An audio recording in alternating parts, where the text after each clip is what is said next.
Wanita tua itu menemukan biji emas. Segera menelepon polisi untuk mengkonfirmasi. Polisi memeriksanya, mengatakan ini hanya biji pirit. Apa yang Anda lakukan dengan biji emas? Wanita tua itu pergi dengan kecewa. Namun polisi menemukan sekelompok orang. Ambil perangkat untuk mendeteksi apa yang disebut biji pirit. Detektor terus merespons. Setiap orang sangat stres. Hasil pencarian telah berakhir, kata detektor itu dengan kecewa. Ya Tuhan, ada begitu banyak emas di dalamnya. Benar-benar gunung emas. Gunung emas, kami telah menghasilkan banyak uang. Benar-benar gunung emas. Semua orang sangat senang, mengatakan, ke depan toilet juga harus terbuat dari emas. Namun perkataan wanita tua itu terdengar oleh orang banyak. Dia sangat marah, segera pergi memarahi polisi itu. Sungguh hal yang tidak tahu malu. Emas ini ditemukan oleh saya. Lucu, apakah kamu tahu itu milikmu? Ini bersifat nasional. Wanita tua itu berteriak, gunung ini benar-benar milikku. Ternyata gunung ini awalnya tidak memiliki sumber daya. Bertahun-tahun yang lalu, banyak orang meninggal akibat tambang yang runtuh. Putra perempuan tua itu juga salah satunya. Kemudian gunung ini ditinggalkan. Namun, menantu perempuan tua itu ditipu oleh orang lain. Habiskan semua aset yang ada di rumah untuk membeli gunung ini. Setelah tahu saya ditipu, menantu perempuan gantung diri. Hanya menyisakan satu cucu yang cacat mental, Yang Sun. Wanita tua itu berkata dia harus turun gunung untuk mencari seseorang untuk diadili. Pria berkacamata mendekati wanita tua itu untuk menghiburnya. Saat ini, seseorang menyentuh detektor. Pria berkacamata itu berbalik. Wanita tua itu secara tidak sengaja terluka dan terguling dari tebing. Beberapa orang ketakutan dan segera turun untuk melihat. Beruntung wanita tua itu belum meninggal. Seseorang menyuruhku untuk segera membawanya turun gunung untuk berobat. Tapi kata polisi itu, tidakkah kalian semua menginginkan emas lagi? Siapa bilang wanita tua itu belum meninggal? Dia meninggal. Semua orang diam. Ini juga dianggap sebagai jenis perjanjian diam-diam. Kemudian polisi itu melangkah maju, mencekik wanita tua itu. Adegan ini dilihat oleh pemburu tua Moon Kisung. Dia benar-benar menginginkan senjata untuk menembak mati para bajingan ini. Tapi saat ini terdengar jeritan. Adalah keponakan Yang Sun yang mencari neneknya. Karena kami tidak membiarkan Yang Sun berada dalam bahaya, Moon menyuruhnya untuk tidak berbicara. Bersiap untuk diam-diam membawanya turun gunung. Namun keduanya masih ditemukan polisi.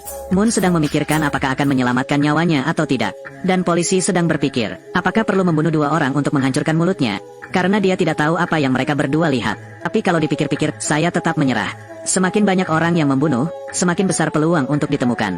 Namun tiba-tiba terdengar suara lemah. Wanita tua itu masih belum mati. Tidak ada jalan, hanya bisa mengalahkan dua yang pertama. Mereka bergegas masuk untuk menangkap orang. Kedua belah pihak mulai terlibat. Selama kekacauan, senjata Moon terpicu. Pria berkacamata itu dikirim terbang sejauh 3 meter. Meninggal di tempat. Semua orang tercengang. Moon mengambil kesempatan itu untuk menyuruh Yang Sun berlari. Kerumunan merespons dan mengejar mereka. Kedua orang itu bersembunyi di semak-semak. Moon menulis sesuatu di kertas itu, lalu memasukkannya ke dalam tas. Biarkan Yang Sun turun gunung dari jalan setapak. Cari detektif anak, dan dia sengaja memancing orang banyak untuk datang. Berdasarkan pengalaman berburu selama bertahun-tahun, Bulan memiliki rambut putih keperakan. Mencoba bersembunyi dari pandangan para pemuda. Polisi membagi orang menjadi 3 kelompok. Sekelompok orang turun gunung untuk menemukan Yang Sun. Sekelompok orang pergi untuk menangani wanita tua yang meninggal itu. Petugas polisi itu sendiri yang memimpin orang-orang untuk terus mengejar Bulan. Rembulan kini sudah terlalu lelah dan tidak bisa berlari lagi. Hanya bisa bersembunyi di semak-semak. Saya pikir itu tidak akan ketahuan. Tapi baru saja berbalik. Bulan dibawa kembali ke tebing dari sebelumnya. Polisi memberikan pistol kepada Maeng Jonho. Biarkan dia menangani Moon dan wanita tua itu. Dia tidak mengizinkan siapapun di tim memiliki darah di tangannya. Setelah selesai berbicara, dia membawa orang-orang yang tersisa untuk menemukan Yang Sun. Maeng Jonho tidak pernah membunuh siapapun. Jadi ada sedikit keraguan. Pada akhirnya, dia tetap meyakinkan dirinya sendiri. Namun saat dia melepaskan tembakan, lalu melihat Bulan menggerakkan bibirnya. Sepertinya saya ingin meninggalkan surat wasiat. Dia mendekat untuk mendengarkan. Apa yang kamu katakan? Aku seorang bajingan. Maeng Jonho ini mudah dibodohi. Moon mengambil pistolnya untuk menyelamatkan Yang Sun. Tidak lama kemudian, Maeng Jonho terbangun. Masih belum bisa bereaksi terhadap apa yang terjadi. Saya berpikir setengah hari sebelum saya ingat.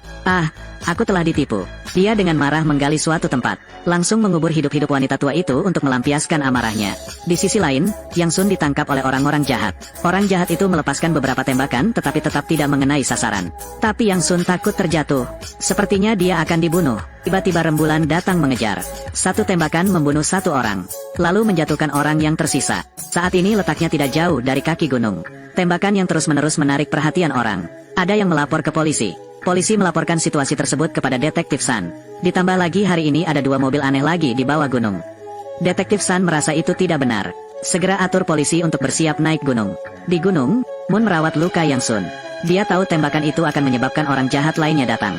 Bahkan tidak bisa berlari cukup cepat. Harus bersiap memanfaatkan keunggulan medan untuk melakukan serangan balik. Dia menggantungkan ikat pinggang Yang Sun di dahan pohon di lereng gunung. Orang jahat memang terpikat. Saat ini, Moon berada di tempat tinggi sambil menembakkan senjata untuk mengendalikannya.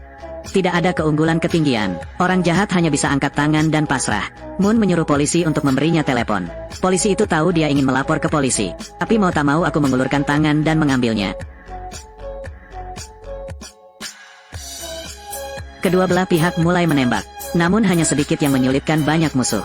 Dia hanya bisa berlari. Dia memimpin orang-orang ke tepi sungai kecil. Temukan batu untuk berlindung. Kedua belah pihak mulai saling tembak-menembak. Moon jatuh ke posisi yang tidak menguntungkan. Seorang pria berlari melintasi sungai bersiap mengelilingi bulan. Namun lumut hijau di bebatuan membuatnya terpeleset dan terjatuh. Kepalanya terbentur batu. Orang jahat kehilangan rekan setimnya yang lain. Meskipun Moon terluka, tapi lagi-lagi bisa kabur. Tapi di tim penjahat, ada orang yang tidak melakukannya lagi. Mereka berencana bertarung 5 lawan 1. Akibatnya 2 orang meninggal dunia. Aku berkata padamu, aku pergi, aku tidak akan bermain lagi. Sepertinya saya belum pernah ke sini. Nama penembaknya adalah Maeng Jonho. Dia belum pernah menembakkan senjata sebelumnya. Sekarang, karena emas, dia menjadi sesat. Dia bilang dia harus punya emas. Moon pun terpaksa mati. Ketiga pria itu terus mengejar. Beberapa saat kemudian, langit mulai mendung gelap. Badai akan datang. Mereka harus segera menghadapi rembulan. Jika tidak maka akan gagal total. Karena jalan di bawah gunung sedang dikejar pasukan. Jadi setelah menemukan Yang Sun, Moon hanya bisa melarikan diri ke pegunungan. Tapi agak merepotkan bagi yang tua dan yang muda untuk bertindak. Masih terjebak oleh orang jahat. Bulan tertembak. Yang Sun juga pingsan karena pistol tersebut. Melihat Yang Sun berbahaya, Moon tidak tahu dari mana mendapatkan kekuatan. Bergegas menangkap orang jahat dan menikamnya dengan pisau. Maeng Jonho melepaskan tembakan untuk menyelamatkan. Baru saja menyelamatkan rekan satu tim saya. Tapi Moon tidak tahu dari mana mendapatkan kekuatan. Serangan balik tersebut menyebabkan Maeng Jonho terjatuh. Dia menggigit arteri di lehernya dengan keras. Darah ini muncrat. Maeng Jonho masih agresif sekarang. Tapi suatu saat dia akan pingsan. Dia menyuruh polisi untuk menyelamatkan nyawanya. Tapi dia hanya menjadi beban sekarang. Polisi itu tidak banyak bicara dan langsung menembaknya hingga tewas. Bulan kelelahan. Tidak ada senjata di tangan. Tidak ada perlawanan. Orang jahat yang tertusuk pisau tiba-tiba berdiri. Mengangkat senjatanya dan ingin membunuh Moon. Sementara semuanya tergantung pada seutas benang, yang segera tiba.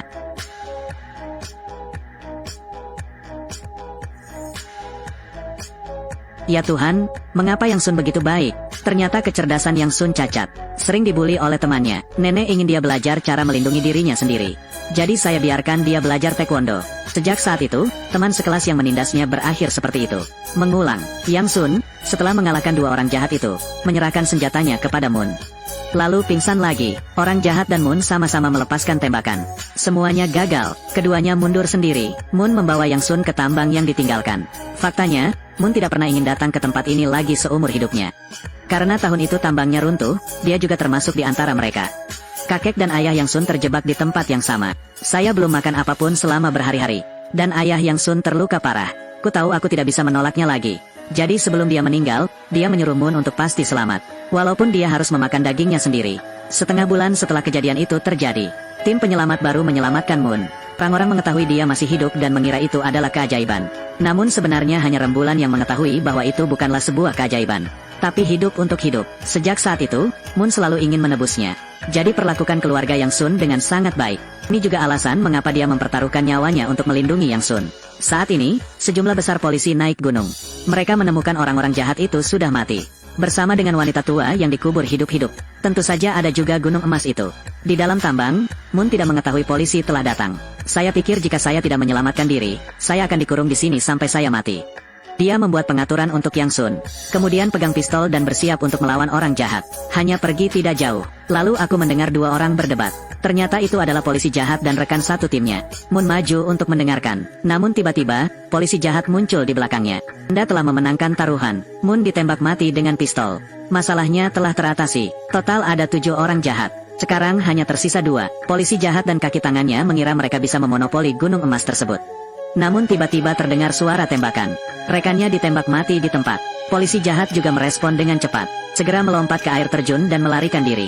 Dia tidak bisa mengerti. Apa itu bulan? Mengapa vitalitas begitu kuat? Lebih dari itu untuk waktu yang lama. Semakin dia memikirkannya, dia menjadi semakin marah dan dia berteriak. Katanya aku kehabisan peluru. Suruh Moon berdiri dan berduel. Bulan tidak bodoh, tembak dia langsung dan kirim dia ke neraka. Risiko telah dihilangkan, Bulan terlatih-tatih, kembali ke tambang untuk menemukan Yang Sun. Namun di luar dugaan, polisi itu meninggal dan hidup kembali. Menyelinap menyerang Bulan dari belakang. Bulan hampir tertabrak sampai mati. Ternyata bukan polisi jahat yang hidup kembali. Kedua orang ini kembar, terlihat identik. Polisi yang menipu wanita tua itu beberapa hari yang lalu adalah dia. Dan orang yang dibunuh adalah adik laki-lakinya. Hari itu, setelah menipu wanita tua itu, dia menelepon saudaranya, beritahu adikmu untuk mencari seseorang untuk mengeksplorasi biji emas. Dan dia memanfaatkan posisinya untuk mencari alasan untuk memblokade gunung tersebut. Namun dia tidak menyangka rencana sesempurna itu. Tapi dirusak oleh Moon. Saat ini, Yang Sun bangun masih mengantuk dan berjalan keluar. Polisi jahat itu memegang pistol dan hendak membunuh gadis kecil itu.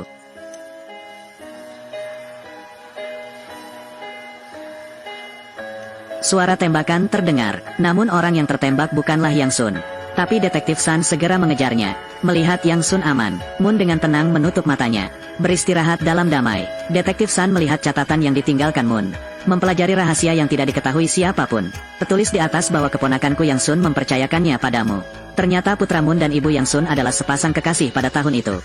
Moon menentang mereka untuk bersama. Saat itu, ibu Yang Sun sudah hamil. Jadi dia menikah dengan orang lain. Juga orang yang dikurung di tempat yang sama dengan Bulan. Dia mengajukan diri untuk menjadi orang terakhir yang tiba. Artinya, Yang Sun adalah keponakan kandung Moon. Orang Korea juga sangat pandai bercanda. Oke, jika Anda menyukai video ini, jangan lupa suka dan ikuti.